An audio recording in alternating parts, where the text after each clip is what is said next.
श्री अर्धनारीश्वर स्तोत्रम्।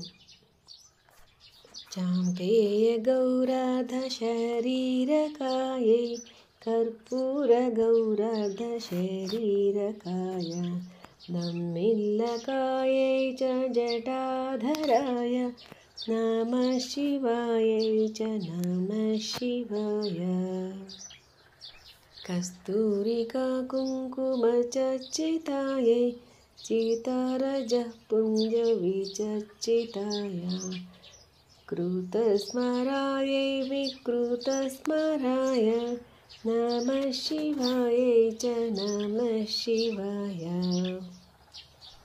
झणत्नुपुरायै क्वनत्कङ्कण पादाब्धराजत्फणिनुपुराय हेमाङ्गदायै भुजङ्गदाय नमः शिवायै च नमः शिवाय।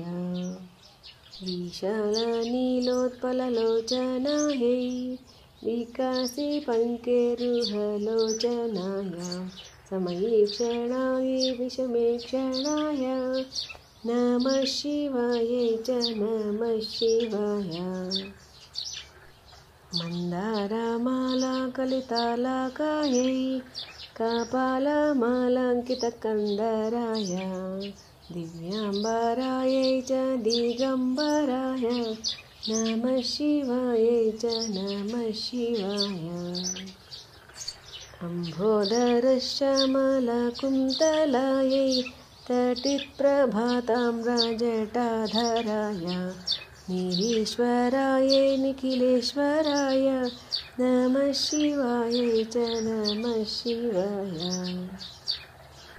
प्रपञ्चसुष्टुन्मुखलास्यकायै समस्तसंहारकताण्डवाय जगज्जनन्यै जगदेकपित्रे नमः शिवायै च नमः शिवाय। प्रदीप्तरत्नोज्ज्वलकुण्डलायै पूरन्महापन्नगभूषणाय शिवान्वितायै च शिवान्विताय नमः शिवायै च नमः शिवाय। एतत् पठेत् अष्टकम् इष्टदं यो भक्त्या समान्यो भुवि दीर्घजीवी प्राप्नोति सौभाग्यम् अनन्तकालं भूयात् सदा तस्य समस्तसिद्धिः इति श्रीमद्शङ्कराचार्यविरचित अर्धनारीश्वरस्तोत्रं सम्पूर्णं। नमस्ते।